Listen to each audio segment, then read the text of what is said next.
ত্রয়োদশ জাতীয় সংসদ নির্বাচন ঘনিয়ে আসছে।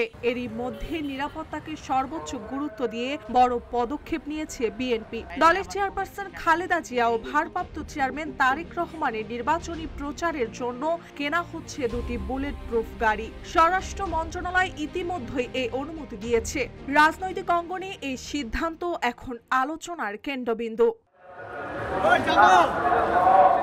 সূত্র বলছে, গত জুনে একটি বুলেট প্রুফ গাড়ি কেনার অনুমতি পায় বিএনপি, আর চলতি মাসের শুরুর দিকে অনুমতি মেলে আরেকটি বুলেট প্রুফ বাস কেনার।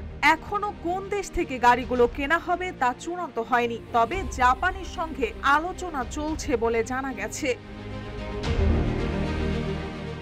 বিএনপির চেয়ারপারসনের নিরাপত্তা উপদেষ্টা মেজর জেনারেল ফজলে এলাহি আকবর জানিয়েছেন, নির্বাচনের সময় খালেদা জিয়া ও তারেক রহমান সারা দেশে প্রচারে নামবেন, মানুষের সঙ্গে সরাসরি যোগাযোগ করবেন। নিরাপত্তার স্বার্থেই এই বুলেট প্রুফ গাড়ি কেনা হচ্ছে।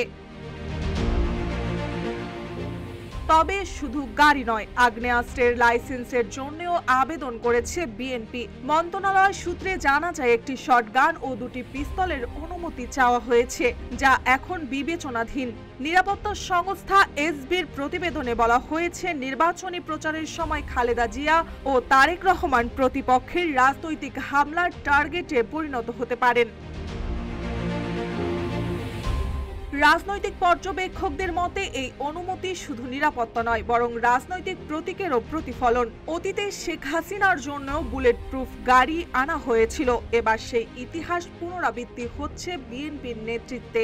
দেশের মানুষের ভালোর জন্য আমরা দীর্ঘ নির্বাসনের পর দেশে ফেরার ঘোষণা দিয়েছেন তারেক রহমান, আর খালেদা জিয়া, যিনি একসময় রাস্তায় থেকে রাজনীতি করেছেন, আবারও জনতার সামনে ফেরার প্রস্তুতি নিচ্ছেন।